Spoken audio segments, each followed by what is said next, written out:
So my name is Wamwari Waichungo. I'm the Vice President for Scientific and Regulatory Affairs at the Coca-Cola company. Female participation in STEM areas, so science, technology, engineering, and mathematics, is still quite low. It's only 25% of the total STEM population is female. There are some areas where there's higher representation, like in health sciences, where it's closer to 50-50, but overall there's low representation of women in STEM. And I think there are lots of questions regarding why representation is low. And perhaps there are multiple reasons. Maybe there are not enough role models. Perhaps there's a question of whether young girls are encouraged to study science, math, engineering. So there are questions regarding why representation is low. But there are also very positive things about the STEM area in regards to women. For example, the difference in salary and remuneration is very small. There's only a 70% difference. For every 93% or 93 cents, $93 a woman makes in STEM, over $100 that a man makes, versus in other professions where the difference is more 70% to 100%. So there's a bigger difference in salary, for example. Also, because there's much less representation, only 25% of women in STEM, then obviously for that little pool, it's easier to advance.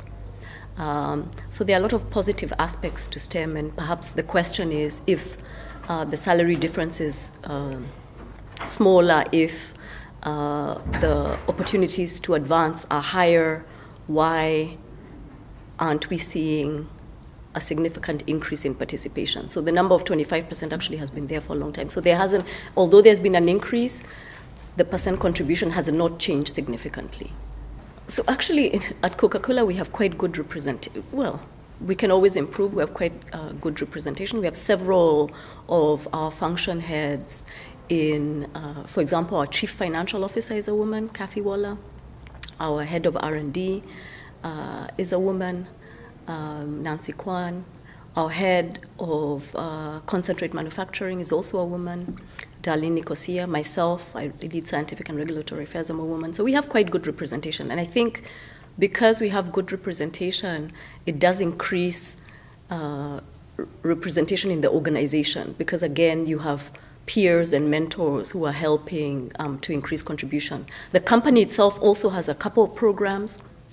Internally, we have a target of growing our representation, our women in leadership at senior levels. We have a target that is actually measured. So each of our business units, each of our functions is actually measured in terms of women representation at a leadership level. And because they're being measured by it, it helps to drive, to increase the contribution. In addition to that, we have a program called 5x20, which we run in emerging markets, trying to empower and enable 5 million women by 2020. And again, particularly in places like Africa, Asia, Latin America, that's a program that's helping to drive women entrepreneurs to participate in our business through the value chain. And again, we have targets which we're trying to meet, the 5 million by 2020, which we are on track to meet.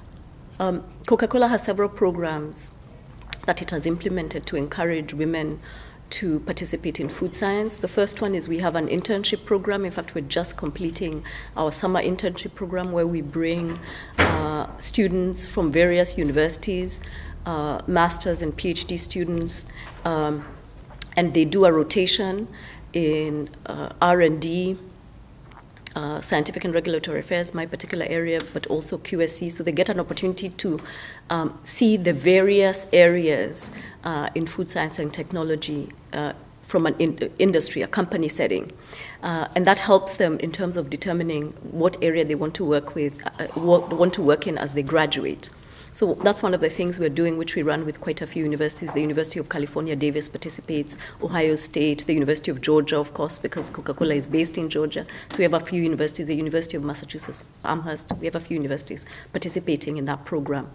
And this year we had 4 great women who participated in the program.